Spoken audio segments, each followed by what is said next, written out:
Lesson number 8. Making sense of our senses. On one level, we human are not much more than mobile sensing devices. We see, hear, feel, smell and taste. And then we process the information gained through our senses. Every day, we experience the world through sensory input, and then we explain our experiences to ourselves and to others. That's it. We go to bed and get up the next day and experience all over again. This is how we evolve. Obviously, this is a major oversimplification, but for the purpose of this chapter it gives us a basic foundation on which to build. This is where our really useful, or useless, attitude originates. There are two ways of explaining our experiences to ourselves and others. We call them explanatory styles. Upon waking up in the morning and seeing that it's raining outside, an individual with a negative explanatory style might say, "Oh, heck, it's raining.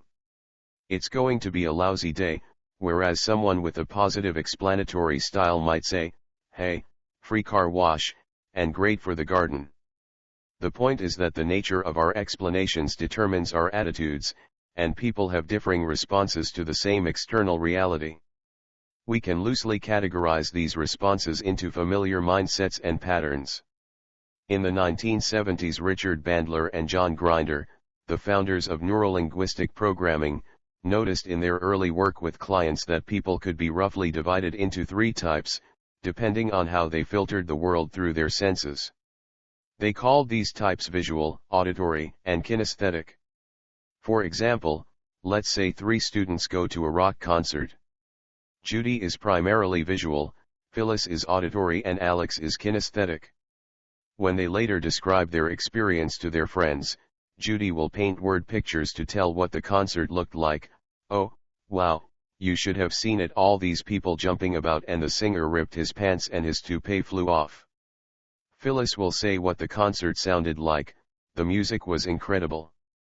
The beat was deafening, everyone was yelling and singing along. You should have heard it. It was a real screamer." Alex, who relates to feelings and touch, will describe what it felt like. "Oh man, you could just feel the energy. The place was packed. We could hardly move, and when they played Blue Rodeo the whole place erupted." In other words, visuals tend to use picture words, auditories choose sound words, and kinesthetics favor physical words. What we are talking about here is a new dimension of synchrony and rapport. This chapter will go beyond attitude, body language, and voice tone to the very way our senses take in and literally make sense of the world around us. Visual, auditory, or kinesthetic. Because we receive our information from the outside primarily in pictures, sounds and feeling, these are the three ways in which we can be inspired, by something we see externally, or internally in our mind's eye as an image or a vision. By something we hear either externally or emanating from that little voice inside, or by something we feel or touch. Usually it's a combination of these experiences that helps us interpret the outside world, but one of these three senses, sight, sound, or touch, tends to dominate the other two. To the untrained eye, or ear, all of us look, sound and feel just like ordinary folks. However, to the trained person there are subtle but important differences. As you might imagine, an individual who gives primary importance to the way things look will be concerned with and influenced by appearances. Similarly, someone to whom sound is important will respond to the way things sound, and a person who experiences the world through physical sensations will be concerned with the way things feel, both internally and externally, through touch. Last year I was listening to two politicians being interviewed on the radio. They were both thinking of running for the leadership of their party. When the interviewer asked them to voice their plans, one said, quite thoughtfully, "I'm leaning heavily toward giving it a shot." The much quicker response from the other man was, "Now that we have a clearer view of the future, I can see the possibilities." The interviewer responded, "Sounds like you're both ready to announce your intentions. What do you reckon? Can you grasp the distinction?"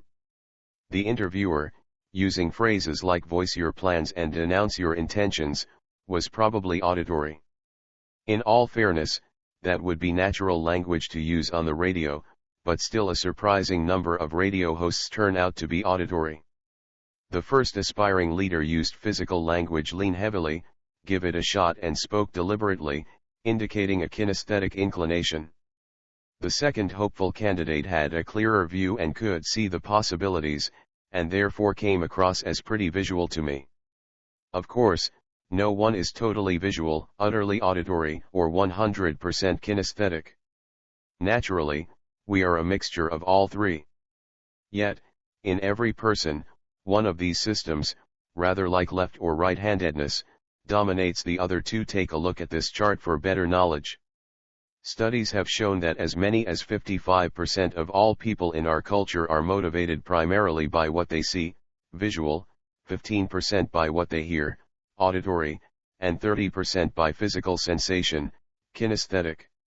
Take the self-test on pages 120 to 123, and you'll begin to see why you connect easily with some people when you first meet them but not at all with others, and why you feel as if you know certain people even though you've never seen them before. It comes down to natural sensory harmony. When two visuals meet, they are familiar to each other because they see things the same way. This doesn't mean they agree, and express their experiences in the same way. The same goes for two auditories or two kinesthetics. On the other hand, if the person you meet sees, hears, or feels the world in a different way from yours, you need to learn how to recognize that fact and how to adapt and tune into his or her wavelength. Let's take self-test. Pause the video, take your own time for thinking about you and choose your answer. What's your favorite sense? Where would you place yourself among the visuals, auditories and kinesthetics? Like man people, you'll probably say, oh, I'm a visual, for sure. But you might be in for a big surprise. Take the following test to see how you tune into the world. Choose only one answer from each question, and circle the letter next to your answer. 1. If only 3 rooms are left at a beach resort, I'll choose the room that offers A. An ocean view but lots of noise, B. Sounds of the ocean but no view, C. Comfort but lots of noise and no view. 2. When I have a problem, A. I look for alternative, B. I talk about the problem, C. I rearrange the details. 3. When riding in a car, I want the inside to A. Look good, B. Sound quiet or powerful, C. Feel comfortable or secure. 4. When I explain a concert or event I've just attended, I first, A. Describe how it looked, B. Tell people how it sounded, C. Convey the feeling. 5. In my spare time, I most enjoy A. Watching TV or going to the movies, B. Reading or listening to music, C. Doing something physical, craft/gardening, or playing a sport. 6. The one thing I personally believe everyone should experience in his or her lifetime is A. Sight, B. Sound, C. Feeling. 7. Of the following activities, I spend the most time indulging in A. Daydreaming, B. Listening to my thoughts, C. Picking up on my feelings. 8. When someone is trying to convince me of something, A. I want to see evidence or proof, B. I talk myself through it, C. I trust my intuition. 9. I usually speak and think, A. Quickly, B. Moderately, C. Slowly. 10. I normally breathe from A. High in my chest, B. Low in my chest, C. My belly. 11. When finding my way around an unfamiliar city, A. I use a map, B. I ask for directions, C. I trust my intuition. 12. When I choose clothes, it is most important to me that A. I look immaculate, B. I make a personal statement about my personality, C. I feel comfortable. 13. When I choose a restaurant, my main concern is that A. It look impressive, B. I can hear myself talk, C. I will be comfortable. 14. I make decisions, A. quickly. B. Moderately. C. Slowly. Now tally, A's, B's, C's. A. Is visual, B. Is auditory and C. Is kinesthetic. The higher the number in each category, the stronger the tendency. By taking this test, not only will you now have a strong indication of how your three main senses stack up, but you'll also begin to understand how people can have differing priorities. However, there are many variables at work here, not the least of which is that you already knew the purpose of the test before you took it. In my seminars, I generally have people complete this test before they realize its significance. Try it on a few friends and see how they fare. Use their results to further your insight into being able to recognize sensory preferences. Establish rapport that can lead to a meaningful friendship or relationship. To give you an idea of how sensory preferences impact on our day-to-day life, let me tell you about my own situation. I am auditory and my wife is kinesthetic.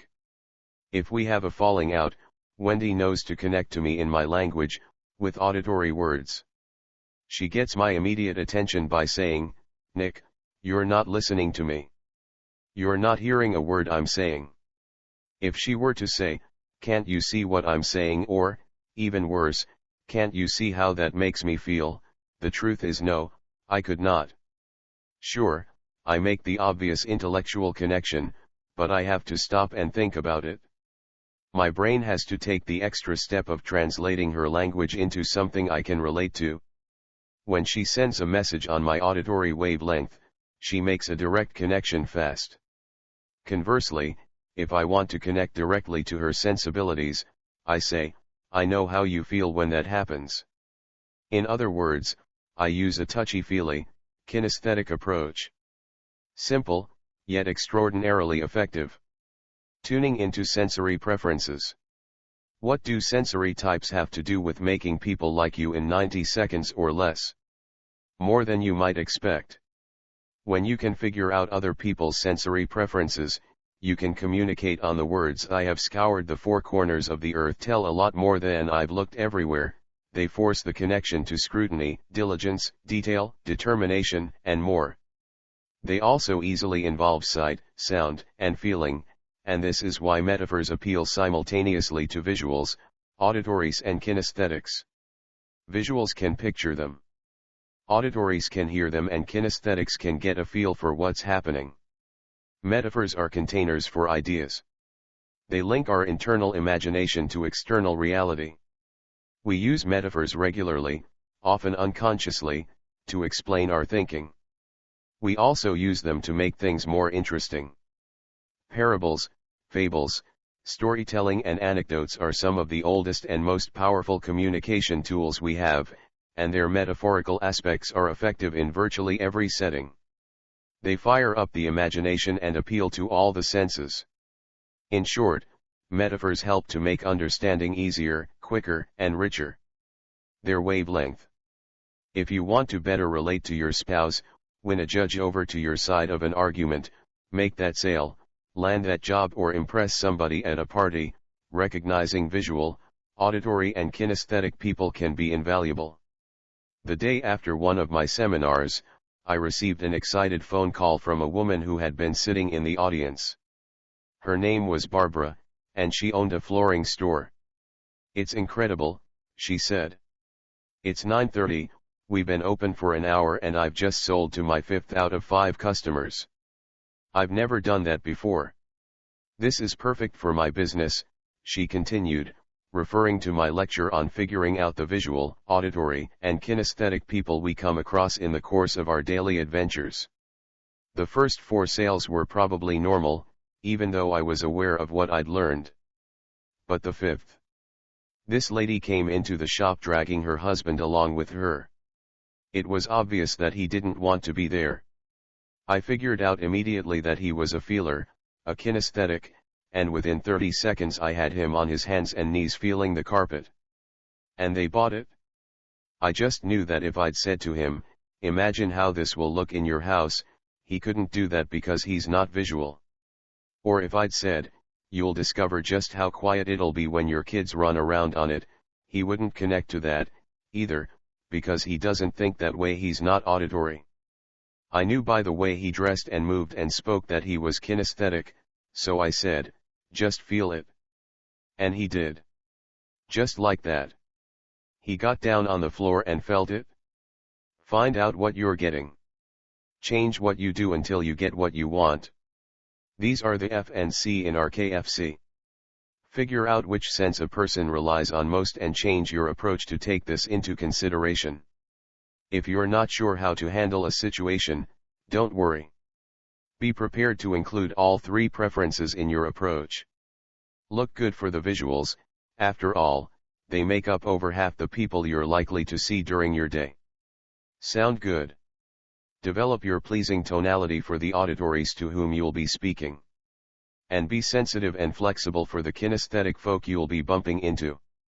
And, of course, if you're dealing with a group, the same thing applies. Your group will be made up of all three categories, and you'll want to appeal to all of them. Above all, remember that the ability to tune into the way other people experience the world can be one of the most important discoveries of your life. A few months ago I gave the opening address at a home builders convention. During my talk, I used role-playing, with me playing all the roles, to illustrate some of the behavioral differences that visual, auditory, and kinesthetic people display in face-to-face communication. At the end of the talk, a big, tough-looking but well sight and sounds. Despite the good Colombian coffee and fresh croissants, the O'Connors are not enjoying a very pleasant breakfast. It's a bright yellow maize roti, exclaims John. It's gorgeous. Can't you just picture the two of us blazing down the highway to the coast? Actually, I can't, says Lizzie icily, all I can hear are the monthly car bills dropping through our mail slot. I don't think you ever listen when I tell you we have more important things to spend money on. John stomps out of the house in a rage, but that evening, after leaving work, he buys a luxurious, multicolor silk scarf for Lizzie in an attempt to win her over. Arriving home, he finds her in the living room and hands her the exquisitely wrapped box. And what is this for? Lizzie asks distantly as she removes the scarf from its box. What's the occasion? Why, it's just to show how much I love you, protests John, feeling rejected. A scarf doesn't tell me anything. Lizzie snaps. She walks crisply out of the room. John slumps down on the couch, slowly winding the expensive scarf around his hand and tightening it until his fingers throb with pain. What happened here? John is visual. He makes sense of the world primarily through what he sees, the yellow Maserati, his picture of them in the car, the multi-hued scarf.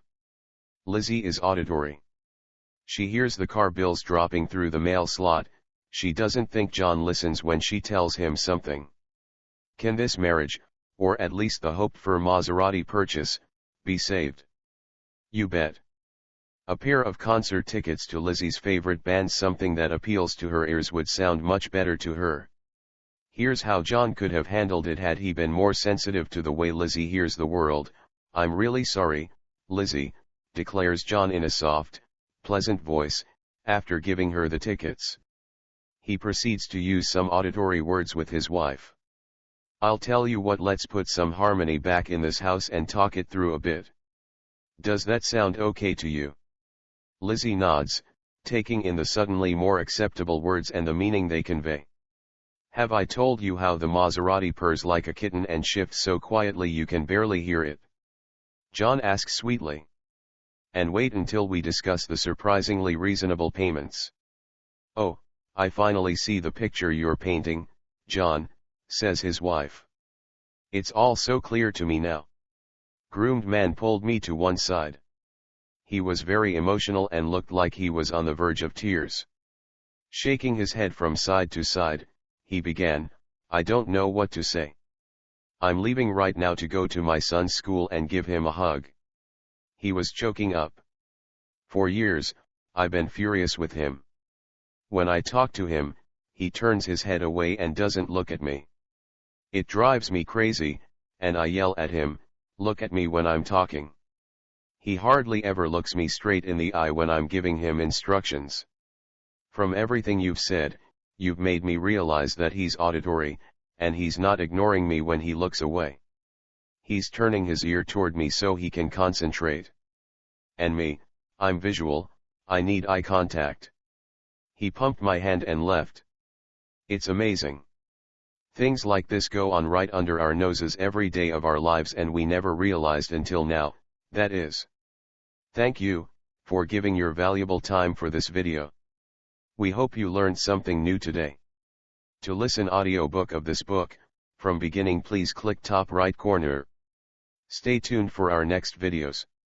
Hey, don't forget to subscribe, like and share this video to your friends. And turn on bell notification, for our updates.